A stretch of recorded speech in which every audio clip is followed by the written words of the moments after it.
doing stand-up badly because you showed one last time. And 3, I tried to, but I was just so talented. I know, yeah, you tried to. Just like intangible red flag territory. Like he's not saying anything Oh, specific, interesting. But like just as he's talking, you're like, do not be in a room alone with this man. Yeah, 100%. So we can all love each other. No. All right, great. Okay, great. This is great. What about him is an intangible red flag? Is it a way he appears, way he talks, hand gestures? Do you know what the word intangible means? All right, I'm gonna go have a piss. Ashley, you're in charge. I'm in charge. Bitches. I went down on a juicy boozy, and got a fart in this chair is gonna make it reverberate. Hey, wait! John. Hey! Oh no! Everybody else, Hey! What's going on? I'm just waiting for music. I thought you were getting music. Oh, I thought you were just getting music. How my penis gets born. Ladies and gentlemen, welcome to the show. Here's a shed. The ice cream cones came with a little metal packet that is just full of sugar. It's just full of sugar to be poured into the cones. What has the Japanese not gotten a hold of, perfected, and then when everyone was like, "You did it," they went, "And now we'll begin." And you're like, No! You fixed it. It was fixed. Do not break it. Like, no. We got to break this. I still have some more questions. Go ahead. John Hastings is on America's Got Talent for 5 minutes, and now he's got houses in LA and London. That's right. Yeah. You kept a house in London? Yeah, I've kept a house in London. Update: not sugar. There's no fluid tasting enough to warrant sucking it out of him. No, but it was. Did he do it when he was then in the band when they were the 4 Bee Gees that brief time before then his heart exploded? Wow. I'm not saying anything that didn't happen. That is what happened to him. I'm a predator. And it was going awesome. And we even started having drinks at a bar, and we each had girlfriends with us, whatever. We're having a great time until I got comfortable enough to go, hey, we share a birthday, As someone who's been eternally single. Go ahead. Is it your fault? Yes. No, sorry. Stop tweeting after your dates, Ashley. Stop tweeting after your dates. Oh, bad news, Paul. You're getting a Batman bed. This is not bad news. I am so pleased. Support them. But you know what's more important than helping people's mental health? Fuck you, John. I'm just saying. Tom, you're a comedy fan. Here's what happened. So I came up after she finished a couple times. How did you I'm not one's not enough. What a you go for 2. That's how you start it out. Smoother crunches. And then Jesus, boom. And so when I emerged, I went to kiss her and she just grabbed my face and she sucked it all out of my beard. So hurtful. That's a literary reference. Oh no, I gotta. Hey, you can't tie me out now. I'm the only one here. Books, pages. Right. Verb, noun, adjective. Nice. Someone get me that. I'm very prone to bullying. No, you're talking about Andy Gibb. I am talking about Andy Gibb. Pardon me. Get your Gibbs straight if you want to come at me, bro. Sorry. Those nice bearded men and their Aryan friends seem like they're doing very different shows. Marylane's got pink eye. She touched her in hole. I tried to. It crawled away too quickly. It's difficult with tea. Sometimes you try and tune it and you get Assam.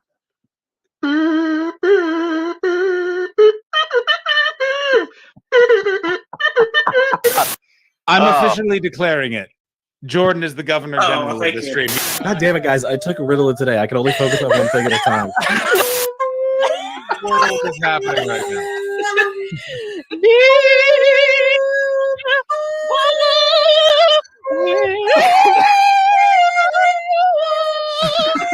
Two screens. I want to have two screens. Yeah, very nice. Yeah. Paul and I were walking through the park, and we walked past the tennis courts. A ball had gone over the fence. Paul went down, grabbed it, threw it over, and the young woman who was playing said, "Thank you, sir." Ouch. Ouch. Right, here's what's gonna happen. I'm gonna fucking take over this fucking festival, and you're not gonna fucking stop me. Why? All these fucking robots are all around the fucking city, right? Yeah, don't knock a spit roast till you try it. Just hang on. Can you just keep going? Make an appeal right now for us to stop this whole thing. Go ahead, Tom. I think we should see Paul's face for this. There's going to be tears. No, your junk in the trunk is not as prominent. Make the camera go lower now. Jesus. Now bounce your bottom, sir. What are we doing? Having a nice time. So let's watch That's it one a more Betty time. Creases Jamaican for poop shoot. So I'm on the toilet. The toilet paper's here. I grab some of the toilet paper. I stand up. I turn around. Whoa! No! A whole lot of the world can get it right round itself if I have a Baba bed. There you go, buddy. There you go. What was Tom talking Whoa, about? whoa. Go, man. What happened? Go, man. The bed is what? Chris, John, and Irish Ashley combine to make the ultimate team, better than any wet dream. Welcome to the Untitled Twitch stream. John's the CEO and Boomer. Ashley's the real leader.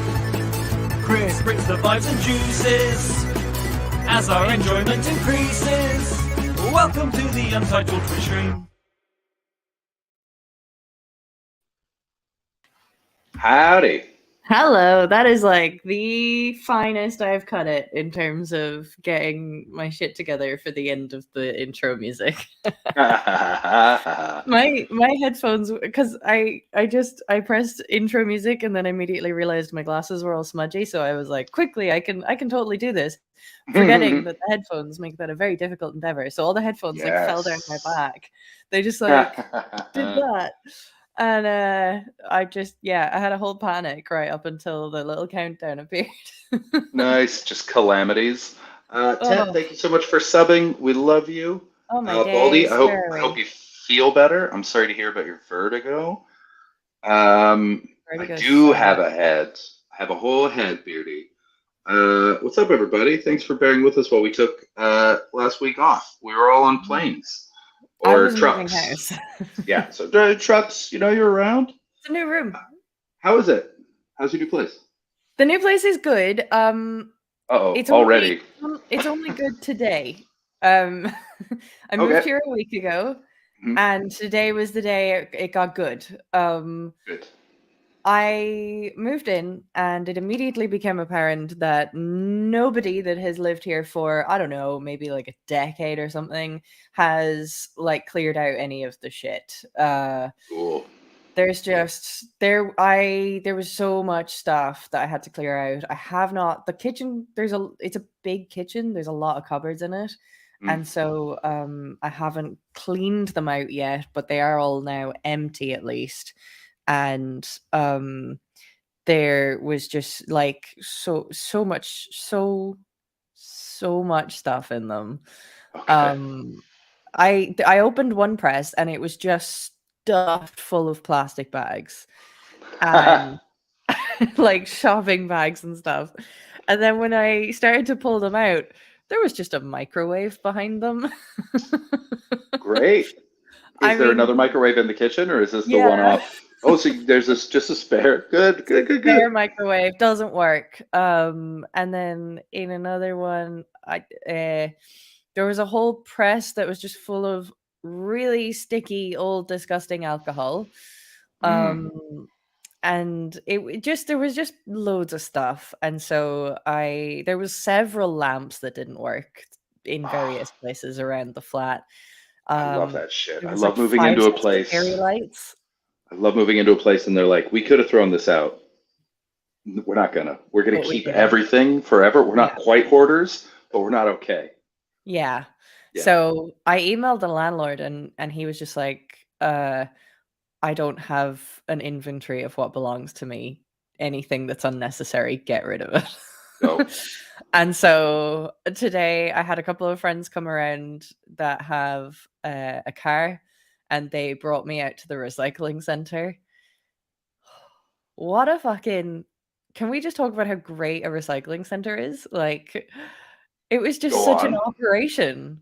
Yeah. Like, we got out there and we accidentally drove into the commercial entrance, and we just got up to the little porta cabin where the guy was at the entrance, and we were just like, is this where we can... Are we in the right place? And he was like, no, but it's okay. Just come around the back of the office and do a U-turn and come back out, and then go into the next entrance, and you'll find what he asked us what we were getting rid of. And my friend very properly said he was just like, assorted electronics. Like it's an aisle in Home Depot. Just... And some ceramics and glass. And we went back in then, and there was just areas where you could put everything. Yeah. And then they had nowhere for ceramics, and they said, oh, that'll just go in the truck. And I look across the yard, and there's just this truck. Like a pickup truck or like a garbage truck or like a big garbage truck with one of Okay. the big crushing machines in the back. Gotcha. And he was just like, it just goes in the truck. And so you just fuck something into the and there were so many other people getting shit out of their cars, and everybody's just bringing all this stuff over to this truck and just fucking it in there.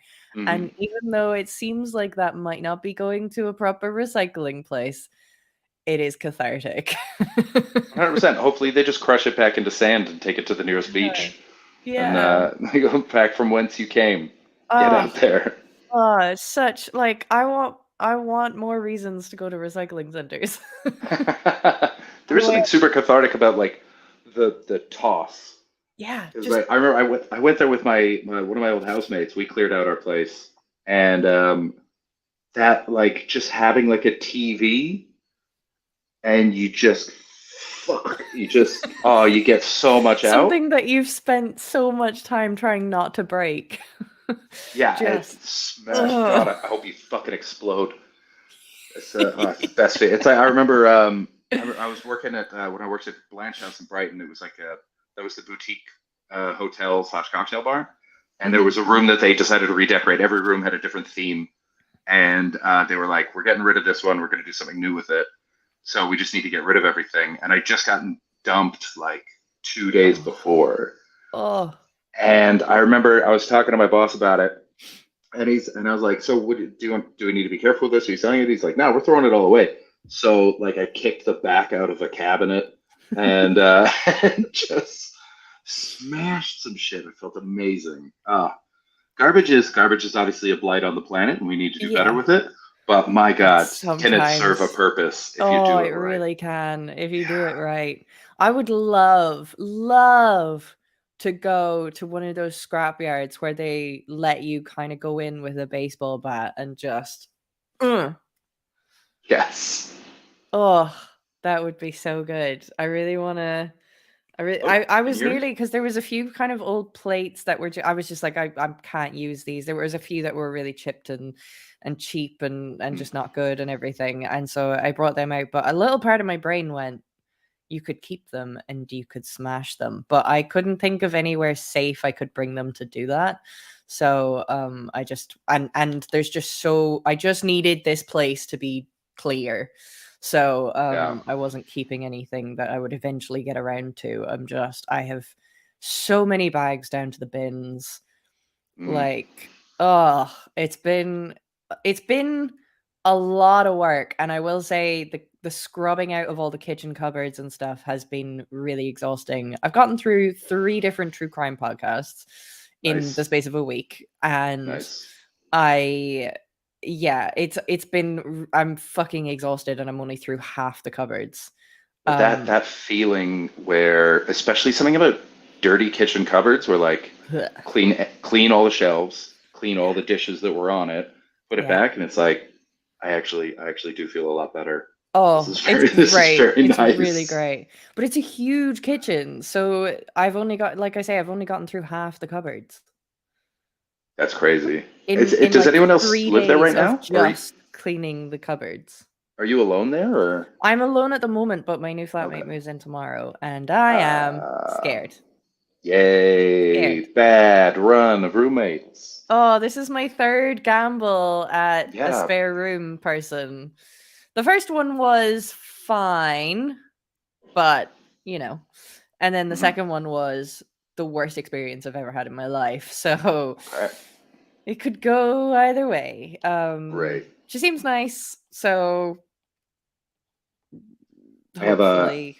I'm looking at apartments in Toronto right now because I'm Of moving course. back there in 2 weeks. Oh, And 2 weeks.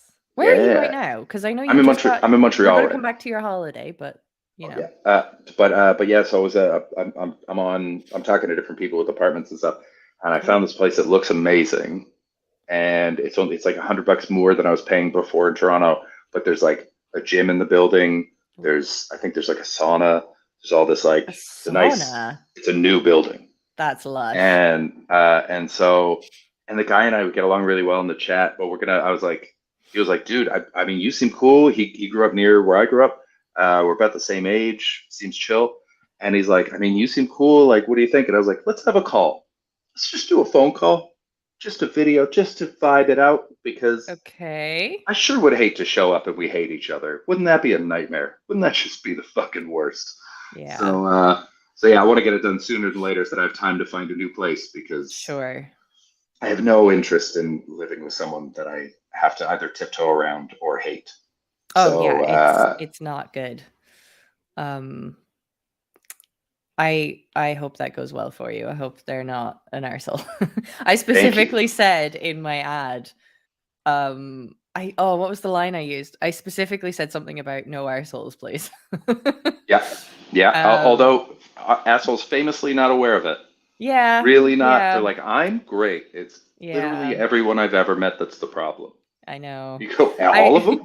I All had of them. one person come to view the room, and she seemed really, really nice, but there was one little thing that she said, and I was like, oh, that's a red flag. That's a red flag. What was it? What'd she say?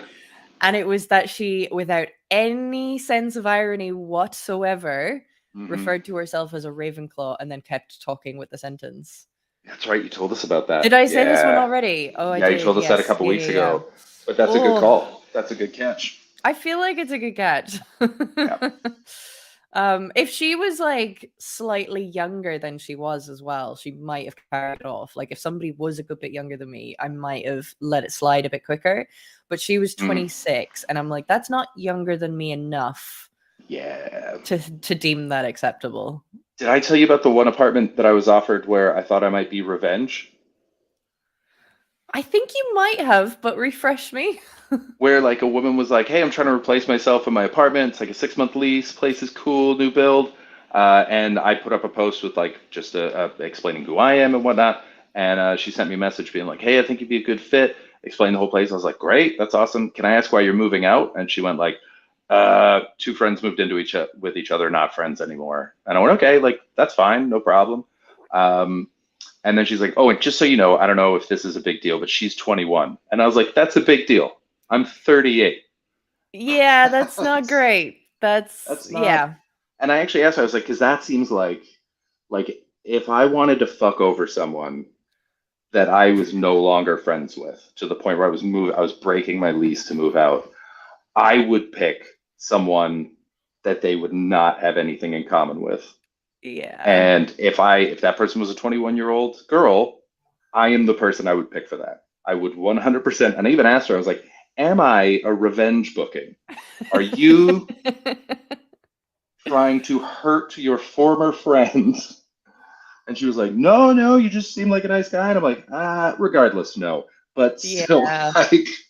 Yeah, that isn't great. George Fox has great timing. I arrive in and hear Ashley saying he's 26 and that's just not quite young enough. On this occasion, that was not the vibe of what I was saying. but I appreciate that might have come across wrong. She likes him young. Famously, she likes him lucky, and she likes him young. She likes him with good fortune. Christ. That definitely would have sounded bad. But this was about a Harry Potter reference, not about sex. Yeah. Not that those aren't the same thing. I want to know every little tiny thing about Mexico. Okay, you're going to be deeply disappointed because I'm a boring man who was very tired. So here's what I did. I showed up. I was in Sayulita, which is like, I think used to be a cool surf town, and now is one of those places that everyone is like, no one knows about it, but everyone knows about it. Was it And full of so, tourists? so many tourists, and like everybody was really nice. It was beautiful. I just watched surfers every morning, and I just sat down on the beach and read, and I wrote a lot and watched a bunch of movies I've been meaning to watch. And but like the few people that I talked to who were tourists were so deeply boring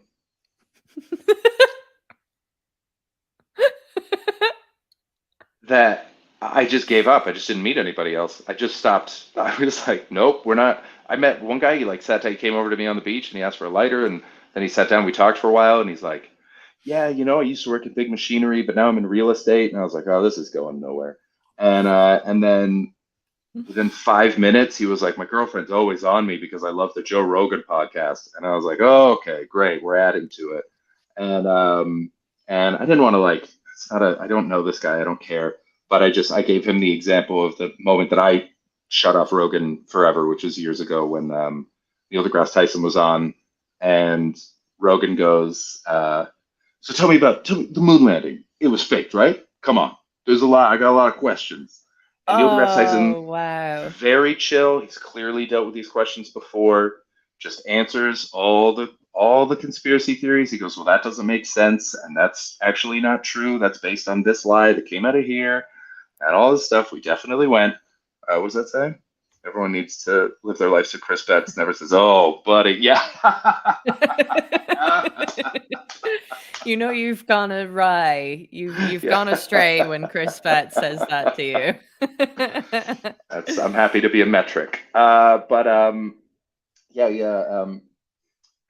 so deGrasse Tyson takes like 5 minutes, calmly walks him through all the things, and the whole time Rogan's like, "Oh, okay, I didn't know that. That's interesting. All right. Oh, no, that's a good point. You're making, yeah, I get that." And then deGrasse Tyson finishes, and Rogan goes, "But like we faked it though, right?" And I was like, "Buddy, come the fuck on! Like you can't." You can't be that attached to it. And so I just like that was before all the other stuff that's come along. But I just was like, I'm out. This guy's an idiot. I'll see you later. And then I felt very vindicated years later in my choice. Sure it was like when I used to smoke pot. I had a lot of conspiracy theory friends because and one of them tried to get me onto. Big Venn diagram. 100%. There is only overlap. And one of my friends tried to get me onto Alex Jones. And I watched one of the videos. He's the yeller. He always has his shirt off. He owes like $1 billion in lawsuit money now because he said that the Sandy Hook shooting was a fake. But so my friend tried to get me into Alex Jones, and I watched like 5 minutes of it, and I was like, I don't trust anyone that yells that much. So no, and again, vindicated, nailed it. Just a couple of buddies. Just not a good investment of your time. Sure. I was quite blissfully unaware of Joe Rogan for a very, very long time. And then, am I freezing or is Chris freezing? Probably me, because you're not freezing on my end. Yeah. Well, I'm on a new internet as well, so I don't know. Okay, it's coming through fine for my end, but my I'm on a phone in. I tried to set up my laptop, but for some reason the power supply isn't working, and I didn't have time to fix it, so I just jumped on my phone. According to George Fox, it is me that is freezing. I think. Okay. I'm not. I don't know how this new internet is going to work, but hopefully. Okay. It doesn't seem to be too bad though. So we'll just crack on, and I am freezing. Me, the person. Okay. I will admit I have 2 hot water bottles, so that's not true. It's quite cold. It's a big old building, and I've already gone over the budget on the little smart meter for gas and electricity this week. So Cool. yeah. What was I saying? I was in the middle of saying something and I don't remember what it was. Oh, I don't know. I don't know. All right. So Mexico. Joe Rogan. Sorry. Oh, that's Joe what I was Rogan. saying. Yeah. You didn't hear about him for a long time, and then I only became aware of him when my brother really got into the UFC, which was during the rise of Conor McGregor. And, of course, yeah. It was your national duty. Yeah, to exactly. please that and booty. So yeah, but he obviously didn't age very well either. But I feel quite vindicated by that one because I used to get really annoyed at my brother trying to make me watch it, and I was like, no, he just seems too cocky and full of himself, and that's not going to age well, and it didn't. But I think Rogan put out a Netflix special at that point, and it was the one that was literally about cats and dogs. And it was just, I watched it because my brother was going on about how this Joe Rogan guy, I think this was before he did really start to go downhill. But I watched this special and I was just like, that is the worst stand-up I've ever seen. And I just never paid him any more attention. But I do keep hearing recently about how the Louis C.K. interview was really good. Okay. And that's annoying me because I have literally no interest in either of those human beings. Louis C.K. is a very interesting man. It's apparently a really strong comedy interview. That doesn't surprise me at all. They've both been doing it for like 30 years plus each, and like Louis is still the interesting guy that we all loved. We just know more about him now, but he still has that I only knew mind. who Louis C.K. was post. Oh, really? Oh, He was okay. great. Nice. Yeah, so fascinating. Really thoughtful, interesting guy. Yeah, I used haven't. his intellect for all the wrong things. I'm not convinced it was his intellect that did that part. That was maybe he shut it off. Yeah, fair comment. Right, Mexico. But it ended up being like it was really cool. It was like I showed up. I showed up in like winter boots and jeans in Mexico. It was 27 degrees because I'm moving to Toronto. So I'm going to it was minus 30 in Toronto when I left. And so I was like, I packed for that, and I showed up and I just almost died in Mexico. Okay, but you still, I know you're moving to Toronto, but you still knew you were going to Mexico first. Yeah, but I don't own summer clothes. But because I left. You going from BC, Mexico, and up to Montreal, and then Toronto in 2 weeks. Yeah. Oh, so you have to bring all of your stuff from BC to Mexico, right? It wasn't just a holiday packing. Okay. No. Yeah, I'm not going back to BC for a few months, and so so it was, and I don't own sandals, and I owned like one pair of shorts that were so old that I was like, these are dead. I'm not bringing these. I can't see you in sandals now that you mention that. Right? I mean, I've never seen your feet. That's fair. So yeah, my feet haven't seen a lot of sandals. Instant from wounds. The waist down on you.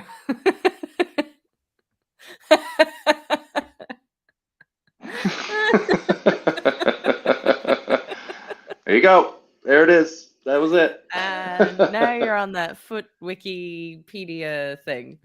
That's so funny. Don't give that away for free. Kat, you are so right.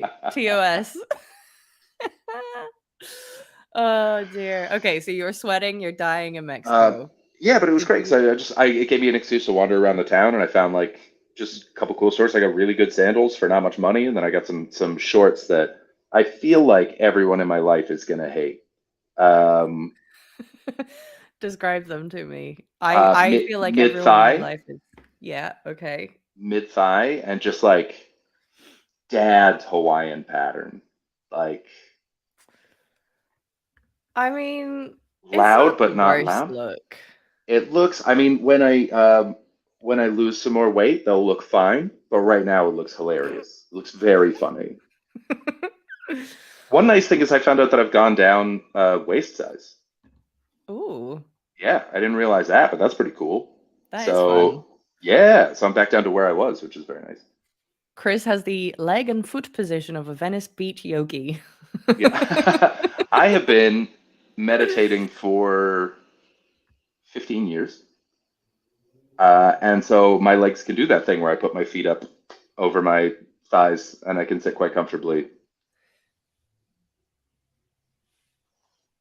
This is revelatory. I never had you as somebody who meditated unless it was while on mushrooms. I have done that, and it was too much. Yeah,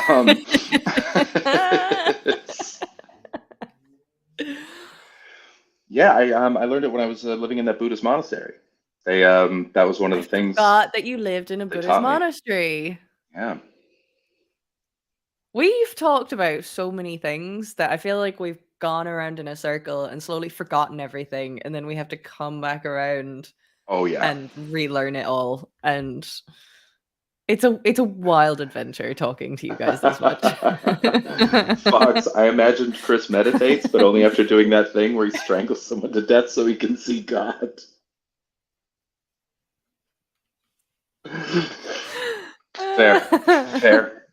Yeah, I love had meditation. Everyone never should do it. pictured It's you amazing. meditating. It's the best. When I was at my peak, I largely, I didn't do it very often at all when I was living in that house in London, but that was like, it was too chaotic and I just couldn't find any quiet. But yeah, I mean, when I'm doing it regularly, it's like 20 minutes to start the day, 20 minutes to close the day. Wow. That's my skincare regime, and I feel like that's my form of self-care. Is 20 minutes in the morning and 20 minutes before I go to bed. And sometimes halfway through the day because my skin is incredibly sensitive and dry. Oh, I just thought of something I could do right now. Is it your skincare routine? No, but it's Okay, good. I went Save to that for your solo channel.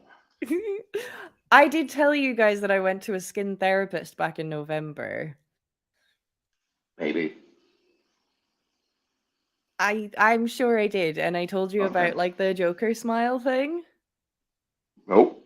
Don't remember that. No memory of this. Right. Chat, back me up on this. Did we hear Okay. about this? You are our memory. It might take me a minute to bring up my pictures, but I went back for a follow-up appointment this week, and it's really, really interesting. And on this occasion, I actually got the photographs from both of these appointments. Dope. So I'm gonna bring up these photographs and I'm gonna describe this because it's pretty wild, actually. The first photos are kind of terrifying, but it's okay. Give me a couple of minutes while I go through this. Tell us more about Mexico. So what the one nice thing I found is like I found a restaurant that I liked. No one takes credit cards down there. I specifically got a credit card that's for traveling and gives me low fees and the best exchange rate. And then everyone was like, only cash. I was like, fuck you, Mexico. I really tried. But I found a couple places. I found a great little cocktail bar. They made delicious drinks. We talked. They didn't really speak English, so we just talked through Google Translate, which was a delight. Because it was like quiet, so I would just sit there and I would type my thing in, and they type their thing in, and we try to explain. Very nice. And when I told them about the people in the town and why I didn't like them, they were like, "Yeah, yeah." And then they were like, "You should have gone to this town. It's a 7-minute drive away, and it's exactly who you're looking for. It's all hippies and artists." And I was like, "Where the fuck were you a week ago? That would have been great to know." But now I know for next time. And then luckily, like the best part was, so like I had a really nice time. Pool, ate delicious Mexican food every day, watched a bunch of great movies, and then I got bored, which is hilarious. I got bored in paradise. Like, what kind of fucking asshole? Yeah, I kind of want to slap you. I'm not gonna lie. I just got bored. There wasn't anything for me to do there. And then, or at least the thing, like nothing engaged me. And then I got a message from my friend who's a pilot, and he was in Puerto Vallarta, which is an hour away. And he was like, "Oh, come visit you." I said, "I leave the day after tomorrow." And he's like, "Then you come stay with me." He was staying at an all-inclusive that the guy, he flies a private jet for a billionaire. And Okay. so the billionaire pays for their hotels everywhere that they travel. And so he's at an all-inclusive with his flight crew. And he's like, I gotta fucking pull out couch in my suite. Like, just come out. And so I went and stayed with him, and we had an amazing time. I've known this guy since I was like 15. He's one of my oldest, closest friends. He just happened to be there. His flight crew were really fun. We got shit-faced and at like some very cool bars. We did, if you want to like find out where to drink, don't go to the internet. The internet is lying. Walk around, find a cool neighborhood. It was a gay neighborhood in Puerto Vallarta. That's where all the good stuff is. And pick one bar that like you like the look of, sit at the bar, have a drink, and then ask the bartender where to go to next. And that's how we made our way. And we found places that like you literally couldn't see from the street. They were like, you have to go here and you have to go around here. And there's like a door, but just go in the door. And it was like this big, no ceiling, beautiful. The music was incredible. The drinks were amazing. I remember I was drinking mezcal and with a mezcal on the side of a beer because I didn't want any more cocktails. And the waiter was like, "Do you like that mezcal?" I was like, "It's delicious. I love it." He's like, "Wait right here." And he ran to the bar and he ran back and he was holding this bottle like so delicately. And he said, This has been my favorite mezcal for my whole life. I really think you're going to appreciate it." Okay. And then he poured me out like a shot, like just so I would try it. Wow. He was like, don't worry, this is just, and it was incredible. It was unbelievable. I took a picture of the bottle so I can get one. And it was just that kind of place where like they knew what they were talking about and they're really passionate about it. And then the next day, my buddy and I were like, one of the greatest things, and people need to think about this when you go traveling with someone, if you're a drinker, find someone that has compatible hangovers. So we are both do nothing, eat a lot, sit, talk absolute bullshit because your brain's working at 30% capacity, and don't try to do anything. And we had such a wonderful day. At 6 p.m., I flew. I went swimming in the ocean, but then we saw a sign that said "Beware crocodiles," and the sea was a similar color to crocodiles at some points. So we're like, we're just gonna get out now. This isn't how I want to die. And then I got on my phone. I did a bunch of research about crocodiles in Puerto Vallarta. Turns out it's true. They drift down with the river out of the jungles and just end up in the ocean. Nobody reports on it because they don't want it to fuck up tourism. But also, there's no reported deaths, but there's no, they're around, but there's not like people don't see them all the time or anything. It would show up. It would be a thing on the internet if you did that. But they're out there. Just heads up near the marina. Apparently, that's where they used to live, and then they built a marina there, so the crocodiles just hang around outside like a jilted ex-boyfriend.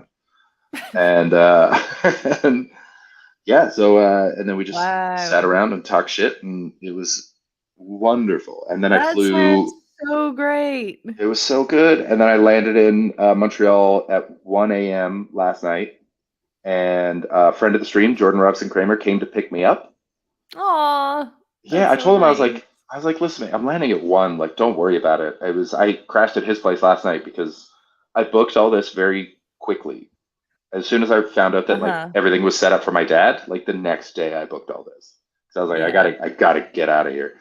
And so there were a couple of things, like I got confused about my Mexico Airbnb. I just confused 3 apartments and I gave different qualities to the one that I landed on. And the one, I thought it was an apartment. It wasn't an apartment. It was basically a hotel room, but it definitely said balcony. And when they showed me the room, the woman takes me in and she opens, there's these 2 like big bay windows in it. And then she opens it and she just points at the fence right next to there's literally no more floor. There's just a metal fence outside the window. And she just goes, balcony. And I was like, no. Oh God, that's terrible. That is not about, if I had a balcony, I never would have gotten bored. I love a balcony. It's a non-balcony. Oh, you froze. I missed that. In Mexico, though. So it's a non-balcony in Mexico. Yeah, so it's fine. It was, but it just made me laugh. I was like, not. She said it with so much confidence. Balcony, as if like challenge me on this. Balcony. All right, lady, whatever. But and then coming to Montreal, I got the days wrong, so I landed too early to come in here. So I stayed with Jordan last night. I remember when I messaged him and I was like, "Don't pick me up. It's 1 a.m. I'll just come to yours." And he's like, "I'm happy to pick you up, but if you want to be an asshole and get a taxi, then here's my address." That is such a good way to get someone to allow you to do something for them. Yeah. If you want to be an asshole about it and not let me help you, fine. That's great. excellent. I love that. I And- love that so And much. then we stayed up until we had like a sleepover type hangout because I was so tired because it was like big drinking the night before, traveling all day.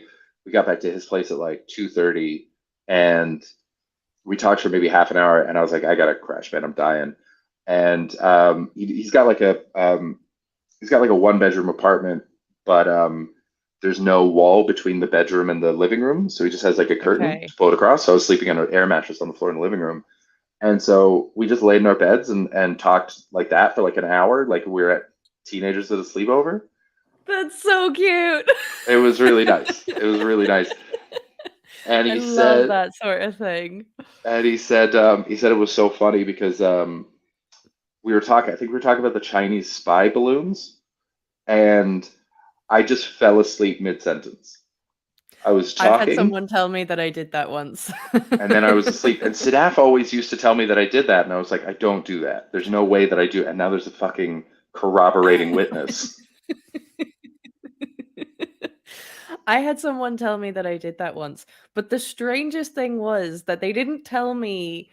So I fell asleep mid-sentence, and then when I woke up the next day, she rolled around and she just like tried to continue the conversation as if I could just immediately remember where I'd left off. Like I've been on 3 different PTSD nightmare trips since then. Yeah. I don't remember what I was saying when I fell asleep mid-sentence. She was like, "No, you were saying this." And I'm like, "How? How did your brain just switch off and switch straight back on again without any interference in the middle?" Like, I just no. And then she was just like, "No, but you fell asleep in the middle of saying this." And I'm like, that doesn't mean that I know exactly what I said. Oh no. The way he described it as well, so I don't remember that conversation. So I was already asleep. I was just still talking. Sure. I just have strong opinions about geopolitics when I'm When you're unconscious. asleep. Yeah. Oh, that's brilliant. Right. Oh, I want to say, I Steve, Go on. my dad is okay. We got him as much help as we can get him. He's got some in-home care now visiting, and that was as much as he would allow. So me being there was becoming detrimental. So I left so that later on I can help, because then he'll let me, because he'll have forgotten how annoyed he is with me. But thank you for asking. He's fine. Cool. You find the pictures? Have you got your Joker face? I've got the pictures up. Now, I literally avoided sharing them into the like waiting area bit because I didn't want you to see it before. Great. Because it's literally once I bring this up, you're gonna see it. Great. So this is the first appointment I went to. I have had issues with my skin my whole life. We went through my entire medical history. She sat with me for an hour and a half, went through my entire medical history. That only took an hour and a half? In depth. I mean, Did you tell her about the this jaw? was- Did you tell her about yeah. the jaw? Yeah. I didn't tell her about the jaw. It didn't really feel relevant to my skin. But it was anything that might have been relevant to my skin. She had like a whole checklist of questions. And we went through that and she was like, yeah, so all of that sounds like it would have a big impact on your general skin health and whatever. And I did specify that I've always had issues with my lips. I tend to get a lot of reactions after I've eaten food. I have to constantly reapply moisturizer and lip treatment every day, all day. I am frozen again, aren't I? Oh, you did for a second, but you're back. Okay. If I leave my house without my lip stuff, I'm having a really bad day. Like I will be late because I will go home and pick them up again. Like it's been a consistent issue. If I kiss someone, I pretty much get an allergic reaction. Like it's really, really upsetting. Yeah, it's really upsetting. And so I had explained all of this to her, and then she put me under this UV light thing to have a look at my skin. And she went really fucking quiet. And this is why. And she kind of said she'd never seen this before. Of course, she'd never seen it before. It's Ashley Manning's body. What the fuck is that?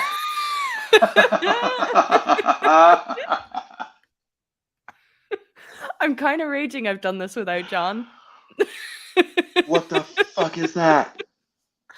So this is all the skin around my mouth is so it's like not retaining moisture. Oh my god. This isn't there's nothing on my face. This is the under layers of my skin. What the fuck is that? Boom, that's funny. That's so funny. Why? Did she have a reason? What happened to your mouth? She was just like I've never seen this. She actually when she first went really, really quiet, and then she was just like, okay, so I don't normally show people the photographs. But I need you to see this. And it was one of those things where it's like it's a really upsetting thing to see, but it was quite validating. But I basically she then said it's like the whole area around your mouth is not retaining moisture at all. It's just severely dehydrated. So yes. Why is your mouth open? Why is your mouth slightly open? It's not. What? Aren't those teeth? Oh no, they're lips. It's hard on my phone because the screen's so small. It looked a little bit like your mouth was like just slightly in that like supermodel, like just a little, and those are like bottom teeth. I see it now. There you go. No, that's my lips there. Yeah. And that's I don't know what this is. I have no idea what this is. Scar? This little line on my chin. It could be a scar. It could be Probably a freckles. scar. I think it could be freckles. Okay. But or like sun damage. But yeah, isn't it kind of terrifying? That's so wild. It's kind of validating because I've had so much issues with my mouth that it's actually like, oh, there is actually something there. Absolutely. Yeah. know? It's nice to be able to be like, oh, thank God. Like there's a reason I'm not crazy like all these insane. doctors keep telling me. Yeah. Yeah. That's wild. It's so funny as well because like as someone who is as like consistently negative as you are, it's so funny that like under UV light, like your true nature is revealed. You just want to burn Gotham to the ground. You just I know. Isn't it terrible? That's so fun. And what I like is it doesn't look like the Heath Ledger one.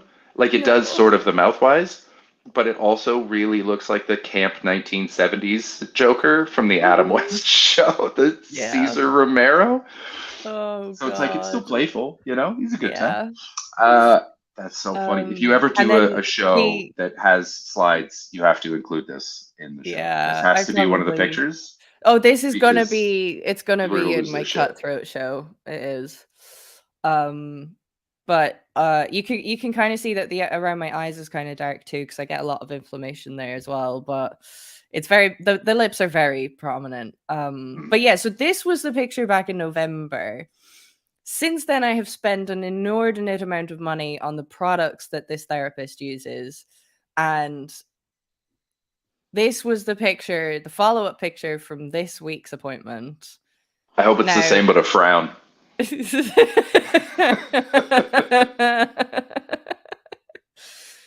is the follow-up picture.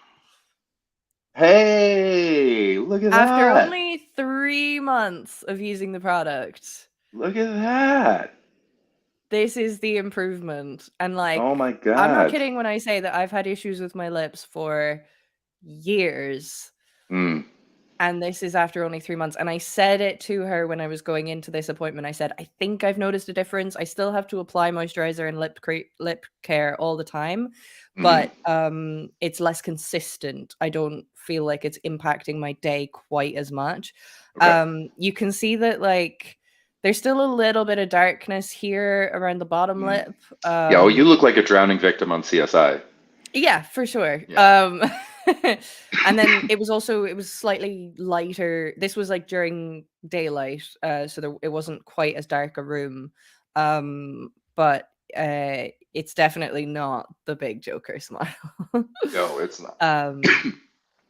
But yeah, you're saying, sorry, yes, Meatballs is saying that the lighting conditions aren't the same. It's literally, I went in the late afternoon in November in the first one, and it was just really dark.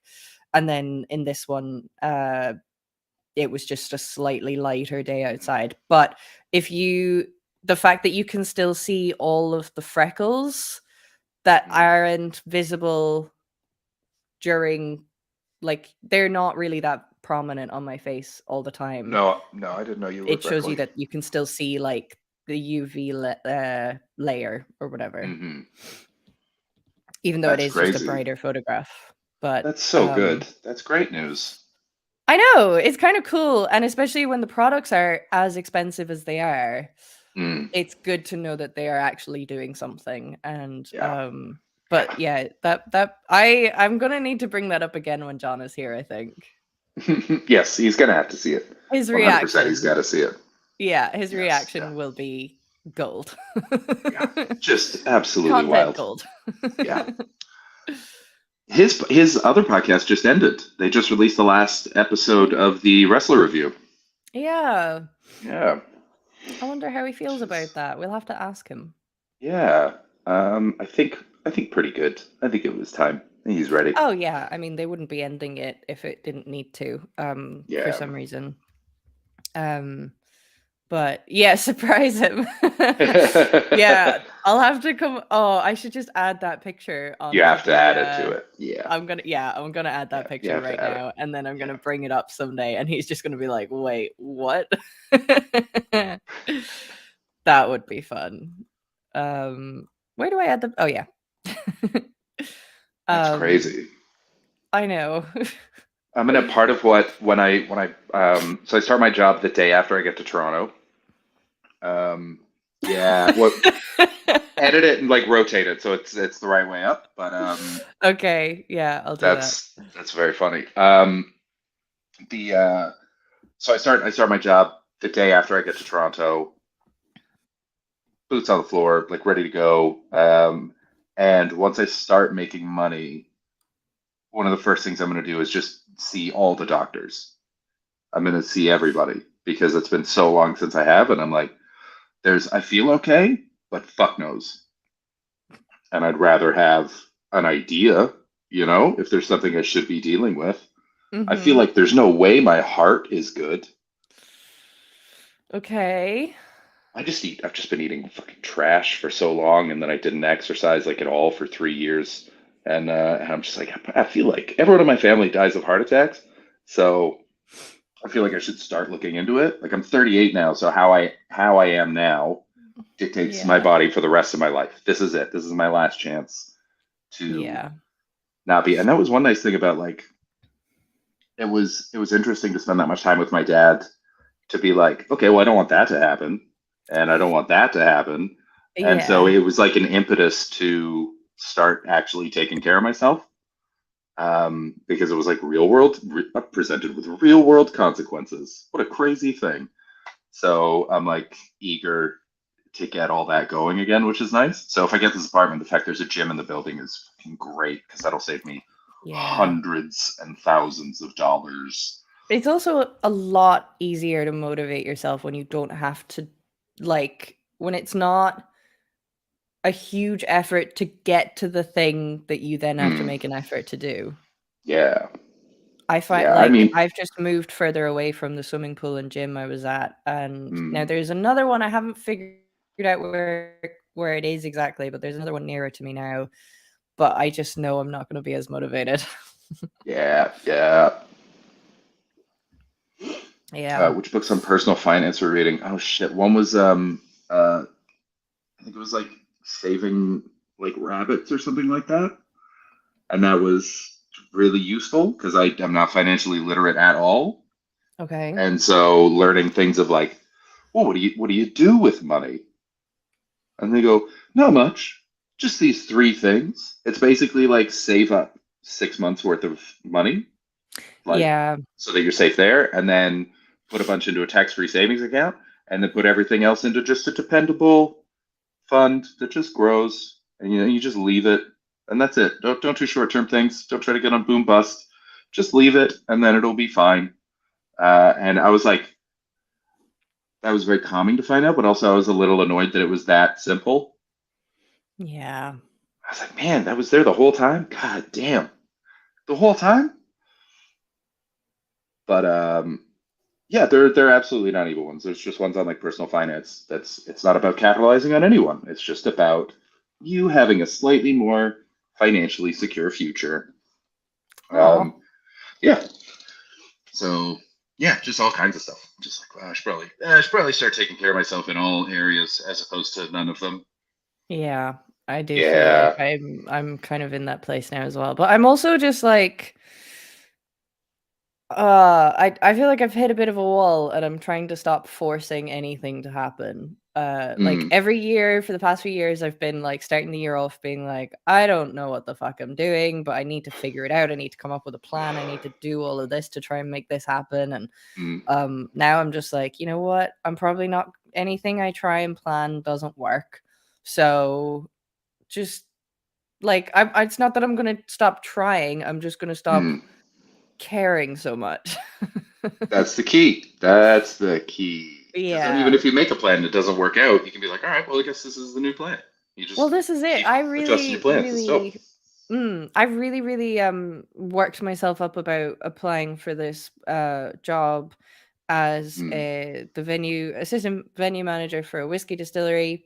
That's right. And Yeah, then you were going into the interview. I went into the interview last Thursday, as in more than a week ago, and I walked out of the interview going, I don't think I want it. I'd had a really strong interview, and I felt really good.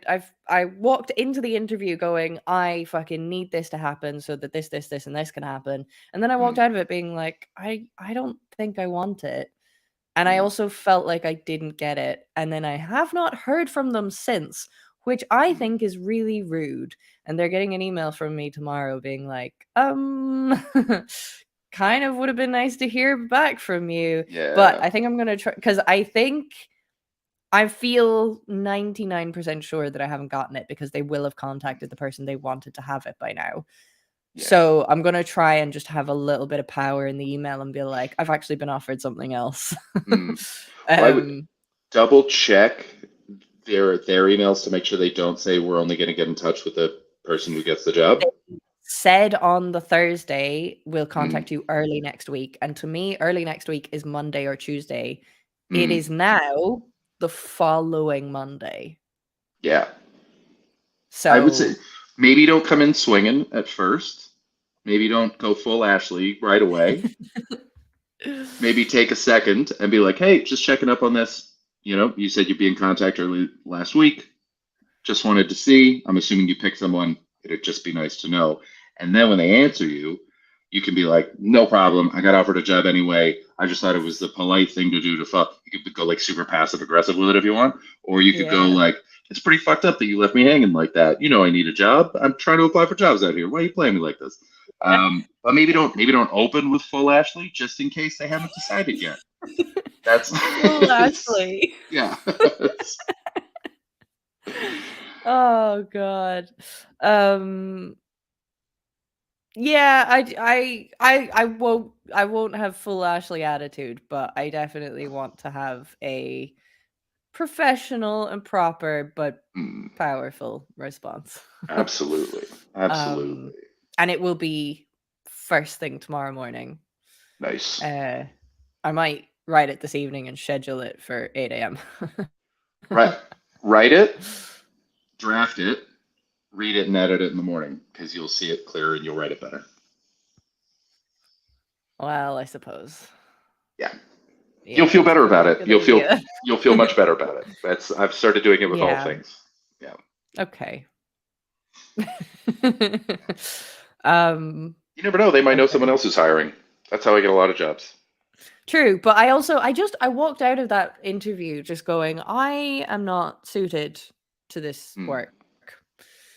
This kind of full-time office proper thing. And before that interview, I was offered another interview for a film training thing, and I'm also applying to another training program. And I've just very much been like, I want to work on film sets. No. So Great. Yeah. Get are you sending messages to independent filmmakers or posting on forums? Because a good way to do that is like you volunteer on independent ones, then you meet people who you get experience that you can put on, but also they end up getting hired on things, and then they bring their people with them. So. Yeah. I'm in loads of different group chats and forums and stuff like that post about kind of student films and whatever. But my biggest issue with going on to stuff like that is that if they're looking for a sound person, they're looking for a sound person who has equipment. Of course, and yeah. I do not have that equipment. So I'm a little bit at a disadvantage there. But I'm also writing a script for one. Nice. That I think I'm about to put in front of the first person to read it. And yeah, it's not positive. It's a bleak little short film. But I kind of there's like a tension in it, and I quite like it. I think it's a good little script, and I'm excited to put it in front of some people. There's a few people I've spoken to about it who may actually help me make it as well, or a couple of comics have said they might act in it. So yeah, I feel quite good of that. The Ashleys of Inisherin. Yeah. I want to say it was Beardy who said that, right? Was it Beardy? Yeah, Beardy. Congratulations on your film. That's amazing. Good job. Won some awards at a festival the other week. That's so cool. Yes. Yeah. Very cool. That's excellent news. I want some awards at a festival. Yeah. I got one. Whatever. No big deal. What award do you have? I know that you had one, but I couldn't remember what one it was. Best improv show.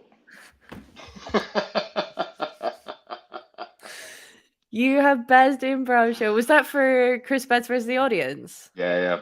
Oh, cool. Yeah. Oh, that's great. Yeah, I can see how that would. I didn't classify that as improv in my head, but yeah, Neither did I. It is. Neither did I until I won an award for it. That's so funny. It made me laugh so hard. And I got some messages from comics being like, congratulations. It's so fucking funny that you won an improv award. Yeah, it's like, really funny. Yeah. If I was an improviser and a comedian just showed up and took my award, I'd be so mad. I'd be so fucking I'm sure mad. you pissed some people off. You must have. Yeah, guaranteed. Somewhere there's an improviser that will never forgive me. Yeah. And, like for years will blame their lack of success on me. Did you get was there a short list, or was it just given to someone? They announced all the nominees. It was it was the awards happened during the first bout of COVID. And so what was I can't believe this is recently enough then. Yeah, it was like 2020. And they they were doing their best. The people at the awards, they were doing their best. But they made a very bad mistake, which is they asked all the winners to record like an acceptance speech, like just a quick little video. Very nice idea. Problem with it. They didn't, because no one else was giving videos. After the first two categories, everyone that hadn't been asked to make a video knew that they had not won their award. Oh no! Oh shoot!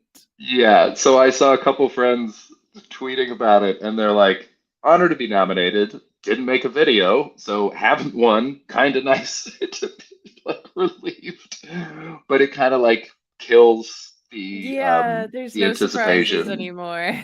Yeah, but yeah, no, it was very cool, and I think I mean there's got to be a short list out there. I didn't recognize any of them, so that's why they don't stick Sure. with me. I don't Yeah. fraternize with improvisers. Sure. Actually, I did a show in Victoria a few weeks ago, and it's like that was the one where I messaged you guys for stories where like I do stand up and then the improvisers improvise behind me. And one of the improvisers is a comedy partner of a comedian that I know, and they're doing a bunch of stuff. They're really cool. And they do a crowd work show themselves. That the guy who Nash Park is his name. He's very funny. He's like, you're the reason I do crowd work. He was like watching me do it inspired him to want to learn how to do it, and he asked me to go out for a beer, and he asked me for tips on it and like ways to work it out and how to structure it and things like that. And he's like, yeah, you're the reason that I do this. And their shows are great, they're both so funny, which is like really nice. And what I love is he brought this improviser in, and she loves it, but all of her improv friends don't understand it because so much of crowd work is so negative that they're like, why are you being so mean to these people? And she's like, because it's delicious. It's so good. It's so good to be mean to these strangers. It's like, Oh, yes, that's yes, so it is. funny. That's so but that's so cool that that person said that to you. Yeah. Beardy Noise, I don't fraternize with improvisers was supposed to sound Oh, judgmental. it was 100% judgmental. That is a judgment that I've made I got a that I stand real by. vibe of Garrett Millerick when you said that. Oh yeah. He cannot fucking stand improvisers. No, he can't. Earlier last year when I was working for a street arts festival, he really I sent him a yeah. message. He was like, What did you say you were working on? And I was like, yeah, street arts. And he was just like, fuck off. Yeah. Yeah. And he told me about a time he was made to host a show that was like street performance style performers. And he said that there was like somebody who was performing, I think like their whole shtick was just being naked with a bucket on their head, and he was told that he wasn't allowed to take the piss out of the performances, that they were all very serious art forms. And he just said he'd never do an event like that ever again after that. Yeah.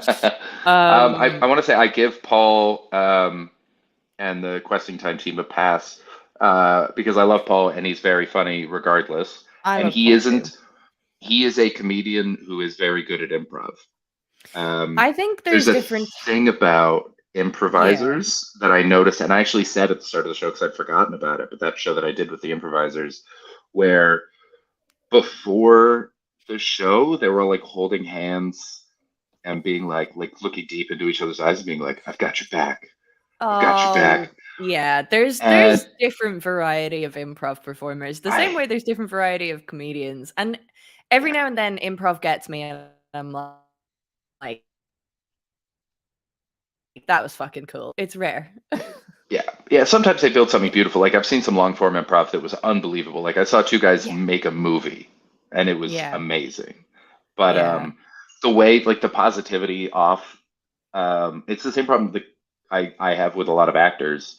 Is like the positivity and support is very off putting. It's they were like, I got your back, and I like to be right before I go on stage. I like a friend to come up and whisper into my ear, "You're gonna fucking bomb. You're terrible." I'm gonna remember that. That shit just makes me laugh. Like it puts me in a good mood. It's oh, that's great. Because that you can't. No one's that supportive all the time. And so, like, I know that if someone's that mean to me, it's because they love me. That's because, like, someone that hates me isn't going to come up and say that. They're just going to seize. But someone that loves me is going to come up and really, really try to fuck with me. And I appreciate that on a very deep level. I don't handle it as well as you would, I'm sure, but I could appreciate it, but I wouldn't handle it, you know? Yeah, yeah. It's not. Yeah. I'm a Uh, delicate person. I love it. The more the better. Pile it on. Pile it on. But at the same time, I also like love a roast battle and stuff like that. So, Yeah, yeah. I'm not. Yeah. I mean, the patrons know that was like the only thing that I remember. There are only a couple things that I remember from the episode where you and I went over our music in the Patreon, Yeah. and He just fucking roasted me. absolutely roasty. And I love that, like at the start of mine, John was like, "Oh, I was gonna say something, but it's too mean," and I had to say, I was like, "No, we just went all in on Ashley. You Yeah, gotta you go. can't You not say can't." something that's mean No. because Yeah. like Yeah, we what was went it hard. he said again? Or are we keeping it for the Patreon? Oh I just no, it can't was remember. well, his was, I mean, it was actually, it wasn't even that mean, it was just correct and I already knew it, and it was just that, like, how divorced it is to have a country song called Yeah. Lies I Chose to Believe as my most listened to Yeah. song that year. And I was like, oh, Yeah. I'm fully aware of that. That is yes. Yeah. We just got raided. Miss J Squared, thank you so much for Hey, the raid. Welcome in. thank Here's you. our raid video whenever I can find it to bring it up. Oh, there it is. Suck my beer, try it's a raid.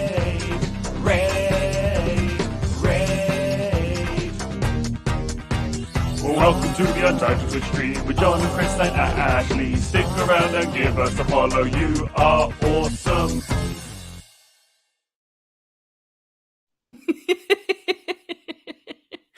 Well, Welcome, Raiders. welcome into the raid. This is the Untitled Twitch stream for now. Yay. Welcome. We're talking about how I appreciate being bullied, and Ashley does not as much, but sometimes No. she gets it. But sometimes does. Yeah. But kind of has to accept it as a part of my life, especially in doing this show.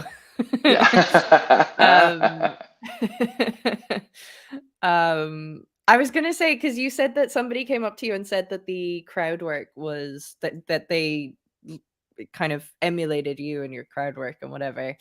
Yeah. I did a gig this week. I haven't gigged in 3 What? months, and I did a gig. Yeah. And it was a terrible, tiny little open mic, but you need them. And I Oh, just yeah. got up and I said an old idea that I haven't done in like since the pandemic. And I said a new idea that is not really a formed bit yet, but it's Great. got something in it. I hadn't written it at all. I just had to say the thing to see what people responded to. So that was the gig, but somebody came up to me afterwards, and she's a relatively new comic. I've seen her performing a few times now around Glasgow, but she came up to me and she said she really enjoyed it, but she said, it's really nice to see someone talk about the things that you talk about, and you're really aspirational for me. And I was just like, oh, that's so cool and nice. Yeah. I was just, because I think she's done a few gigs with me now, and she was just like and I think she was telling me that she's kind of trying to get more gigs at the stand and stuff, and she wasn't sure if she wanted to get her feedback and everything. And I was just like, I asked for feedback once and never again. And she was like, thank you, I needed to hear that. I'm never going to ask for feedback again either. I was just like, only ask someone you know and trust the opinion of. Everyone else can go fuck themselves. Everyone else can go fuck themselves. Because my only bit of feedback I got from the stand early doors was the sex stuff was overplayed and gratuitous. And I'm like, sorry now. That's just a stuffy old man who's decided he didn't like a young woman talking about sex. Yeah, it's ridiculous. It's always bad. Well, it was just like trying to sound too intelligent. Yeah. And the like, I remember the best thing that a comic told me when I was showcasing at clubs. I wish I could remember his name. It's Nick something. He's a very sweet man. And I came off stage. It hadn't gone great. It was at the Glees. And he came up. He's like, Chris, you're a nice guy. You're very funny. You seem like the kind of guy who, when asked how it went, will be honest. Don't do that. Because they won't remember. They will not remember. All they remember is the look on your face when you answer the questions. And so just act like it went great. because it doesn't matter, and you'll get booked again. And I was like, I don't know, man. I feel weird, like lying and kind of picking it up. He's like, it's literally meaningless, and you will get work out of it. So just do that. And I was like, man, have I been respecting people that work in comedy clubs too much? And then I worked in comedy clubs for the Way next too 8 much. years, People and yeah, who 100% run I have. and yeah, people who run and work in comedy clubs don't know, not necessarily the people who work in comedy clubs, because a lot of the times comics work in comedy clubs, but the people who run them and book them know jack shit about comedy and what's good and what's not. And fundamentally, you just need to put on, it's like one performance when you're at the gig, and it's another performance when you are getting booked and emailing clubs, and it's a whole other game you have to play. And you just gotta be this persona that's like, yeah, I fucking killed at your gig last night. Book me again, bitch. Crushed it. You're welcome, by the way. You're welcome. Yeah. Yeah. Did you see that? Have you seen the Fest whole thing on Twitter? That Twitter site thing. Yeah, I follow Festival. They're great. Yeah. Did you see that one where it was like, I'm a comedian? For years after my gigs, I have emailed the clubs that I've been at with a random name of a customer to say, I really enjoyed this act, so that I would get booked again. And I saw a few comics retweeting it being like, who the fuck is this? Yeah. Or this is being shared in all the WhatsApp groups. We're trying to find out who this is. And it's a little bit like, why has nobody else been doing that? What, like, I'm kind of like, I should be doing that now. There are a lot of like secret little things. Like I heard the story. It's not necessarily about Kevin Hart, but it might be about Kevin Hart. And when this comic was coming up in the States, and they were like a feature act, so you're like a middle sort of opener, they would purposely show up late so that the headliner would have to go on early, and then they would go on after the headliner, and then they would tell other clubs that they had headlined that club, because it was technically true that they went last. That is a fucking ballsy move. Yeah. I don't know for sure that that's Kevin Hart, but I heard that might have been Kevin Hart. And it worked. By whoever it was, it worked for them. Yeah, they got a bunch of work out of it. A lot of the time, if the opener is there, if the closer is there, they'll feel like, oh yeah, the opener is probably good enough to close, though they're still going to get here. We're not going to change the lineup around too much. And the headliner is probably, like a lot of the time, the headliner is probably okay to go home earlier, and they will still get paid their amount regardless. Yeah. I mean, it's a little annoying, hurting. But it's like it's a very sneaky thing to do. But it really is. It worked. It's like one of my I've told this on here before, but I love it. Is there's a comic he's an American comic. He was in the UK for a while, and then he moved back to the States. He was in Brooklyn, and he was doing Michael Che, one of the head writers of SNL, Michael Che's show in Brooklyn, and it was booked by Michael Che and two other comics. And this comic went to each of the guys that runs it and told them that the other guy had booked him. And so they all just went, oh, okay, yeah, sure. So everybody thought that someone else had put this guy on the show. And then he went up and ate shit, just bombed. And he's a good comic. Like, he's normally a killer. But he just ate it. It was one of those nights that didn't work out. And they're all standing at the back, and they're like, looking at each other like, why'd you book this guy? I didn't book this guy. I thought you booked this guy. What? I thought you booked this guy. And it's such a great, like, that's so, because like, if he had killed, they would have gone, hey, good job booking this guy. I didn't book that motherfucker. That's so funny that he did that. And then it's like adding to the myth as well. It's like, he's funny and he's got the hustle. I love this guy. But he bombed, and so it's like that bridge is burnt. That shit is over. That's great. I love that so much. My brother did that, started a rumor of two of his mates were engaged. So what, they got engaged because of it? Is that what the end of that is? Wait, what? My brother did that, starting a rumor. Situation. Starting a rumor, two of his mates were engaged. I need to know how that worked, Baldy. Yeah, I don't understand. I don't understand connects. this one. Other than a lie. Lies are funny. But Well, yeah. that's- Lies are just funny, but I need to know how that benefited somebody Hmm. or turned into a real thing or Yeah. turned into a fake thing. I don't know. I'm taking my probiotic that I've just remembered to take. Although there's a tiny chance that I took one with breakfast this morning and have since forgotten about it. That's all right. You'll just have so many biotics. Yeah. TOS. Ashley took drugs on the channel. Shut it down. Fermented milk, baby. Just so you know, we're only going. I forgot to say this before because I was running around and moving in and everything. But we're only going to do 90 minutes today because it's the Super Bowl and I want to watch it. Fair enough. I'm sure other people might want to watch it as well. So that starts at Thank you for 6:30. telling me that 15 minutes before the end of the show. Yeah, 100%. I think yeah, we probably won't be here next weekend. I will be. I'll do it. I'll find You'll someone. do it. I'll do it. Yeah. Oh, okay. Because both me and John have gigs. John is gigging in Edinburgh and I'm gigging in Glasgow. But crucially, I will get to see John before that. I have to find out his actual travel plans so that I can figure out when to see Good luck. him.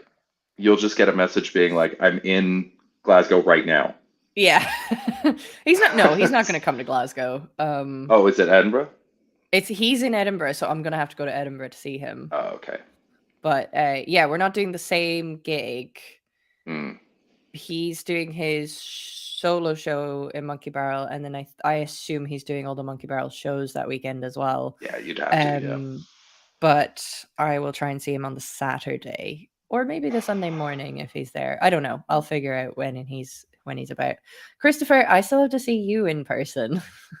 Yeah. That's a ways off. I was going to. The plan was originally to come to Edinburgh this year, but then obviously I got sidetracked for 4 months. So yes, not only was I not doing shows, but I wasn't earning money. So it's a double whammy of not worth it.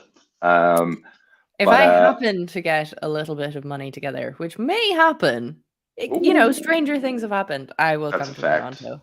Yeah, come on down. It's gonna be fucking dope.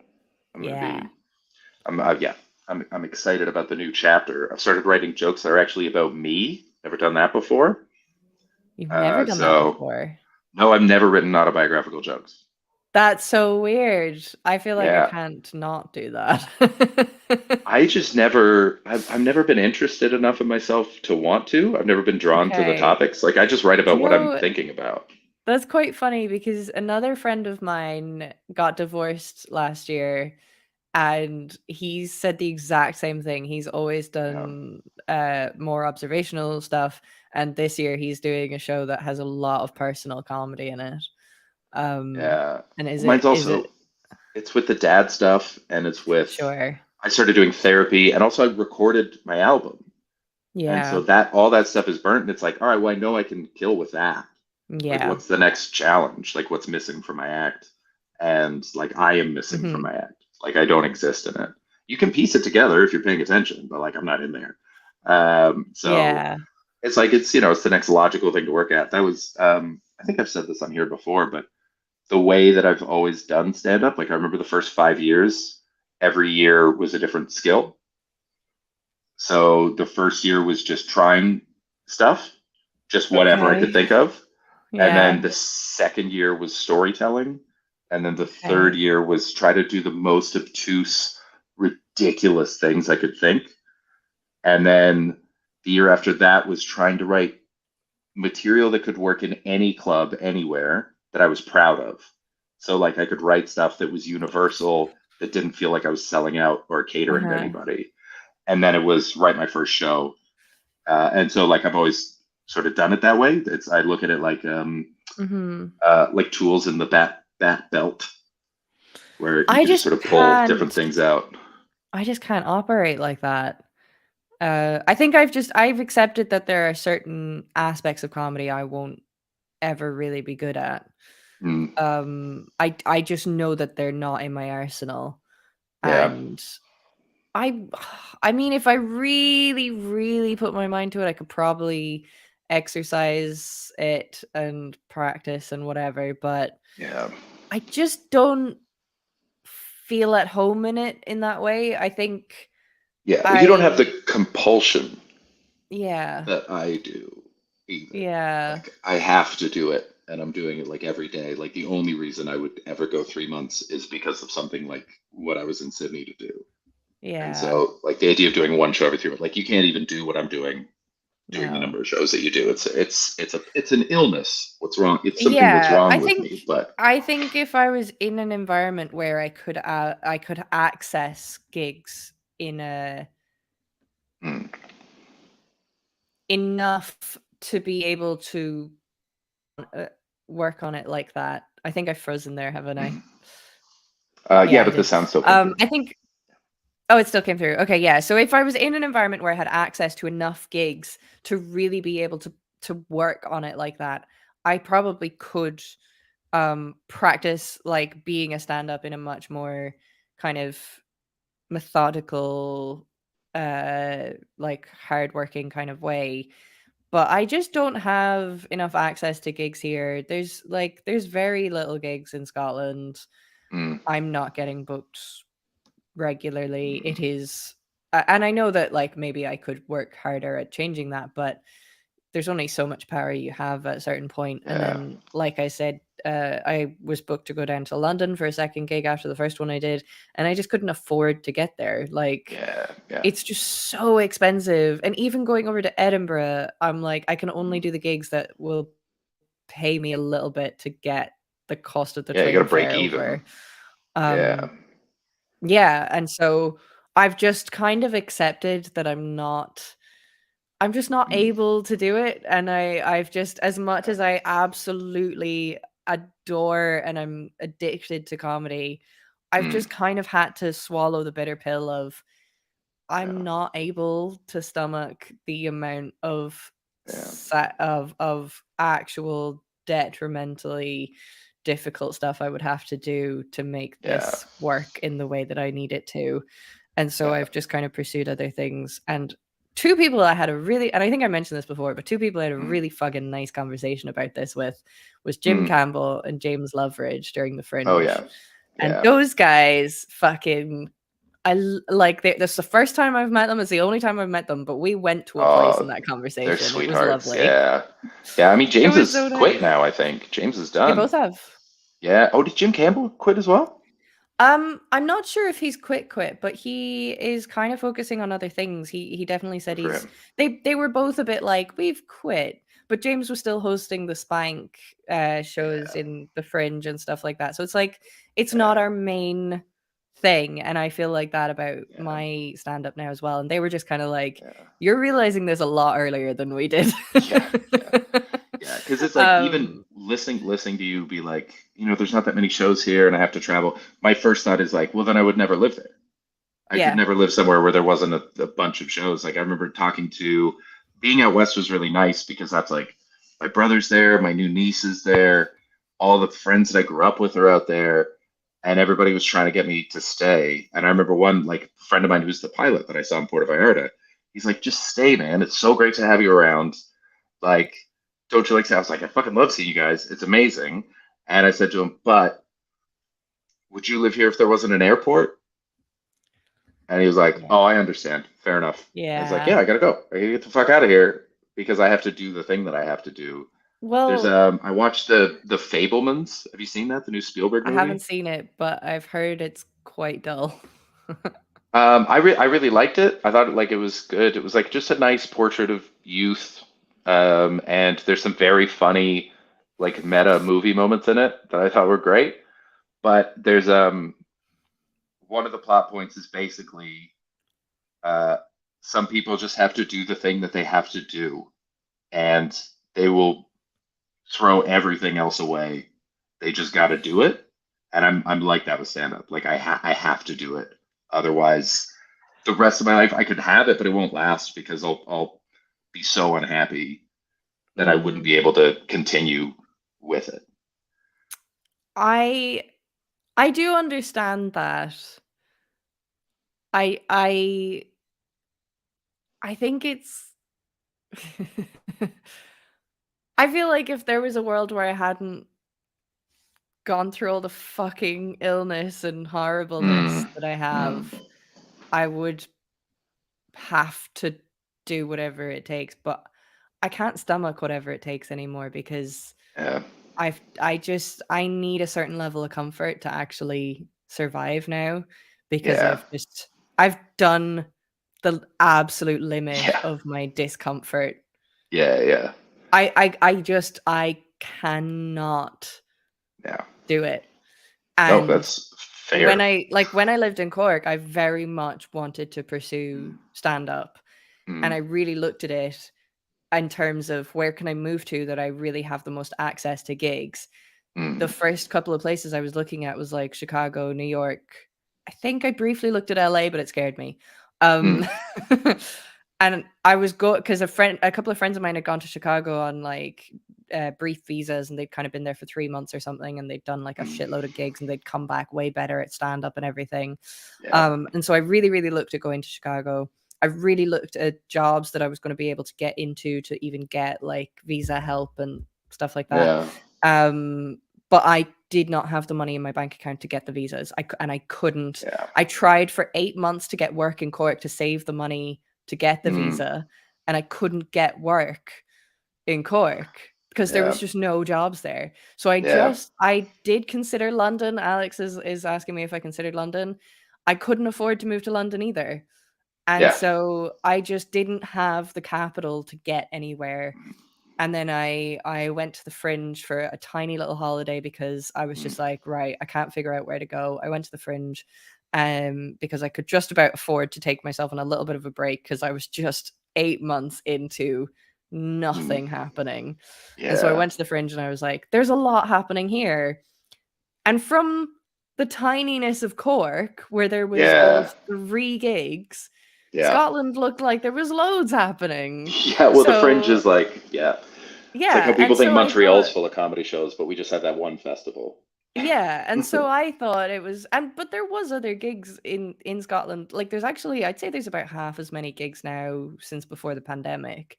You know, the pandemic has had that impact as well, but I really thought like, oh, I could move to Edinburgh and like work on being a Fringe show comic. And then I kind of thought like maybe at a certain point that would go well enough that it was feasible and affordable to move to London. Like there's at least work in Edinburgh that I can do as well to save up money in theory. But yeah, so it just, as much as I might have really, really wanted it, I have not been able to grab onto any step of a ladder that's leading to it. Yeah, fair enough. It's just not available to me. Yeah, and so I've just had to swallow it. Yeah, the only reason I've been able, because I'm broke too, I can't afford anything, was the bartending. That's the only reason, is because you can do it anywhere. So because I built up a good bartending resume when I was younger, I can just show up in a city and I have work. There's always work. It might not be the bar I want, but there's always money to be made, that's the only reason I was able to make it in London, is because I got a bar job real early. And, you know, it's the same in Toronto. I managed to get a job right away. Otherwise, there's no way I'm paying I was paying $1,400 a month in rent. Yeah. That's a lot. That's a lot of money. I never kind of grasped onto a job that I could just pick up somewhere.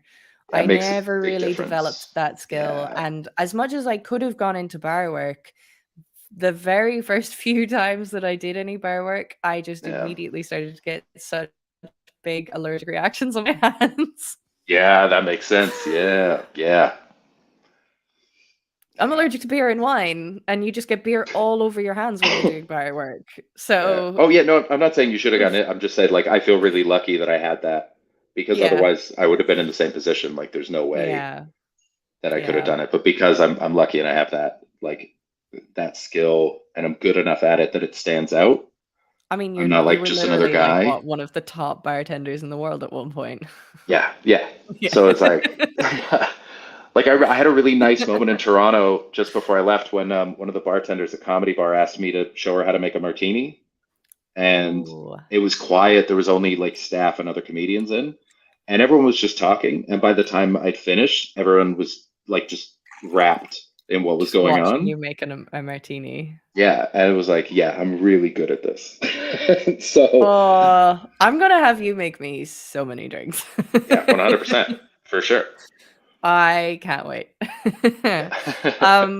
You have to leave. That has I gotta been a go. really good conversation to wrap up the show. So plug anything? No, neither of us has anything. I'm back, baby. It's the You're year back. of bets. I feel good. Yeah, I'm gonna be. I'll be here next week with a guest host. You will? It could be Jordan Robson Kramer, but he's very busy because his tour is about to happen. I'll pitch that. Look up what the fuck is the name of his band? All I can remember is his old band. But Jordan Robson Kramer is in a band that's going to be touring. They're great. So if they're coming to town, go watch them. Cool. I'm going to go watch people just beat the fuck out of each other. I can't wait. Nice. I have a gig next Saturday in the Old Toll Bar in Glasgow. Nice. It is myself, Chris Scott, Billy Kirkwood, and Mark Nelson. Hey. It's a pretty nice lineup, and a very nice I'm lineup. doing that the next week, and then I'm getting some more gigs in the diary again. Hey, welcome back. Which is a lot of fun, and I'm bringing back my rape fantasy joke, and I'm really enjoying it. Yay.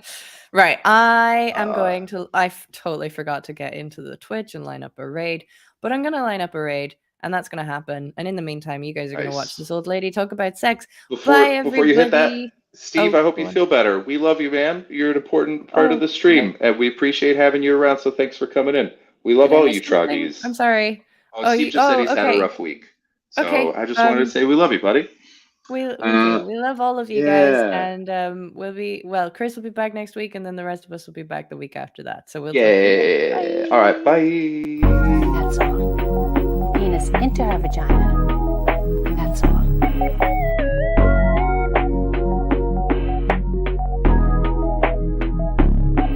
That's all.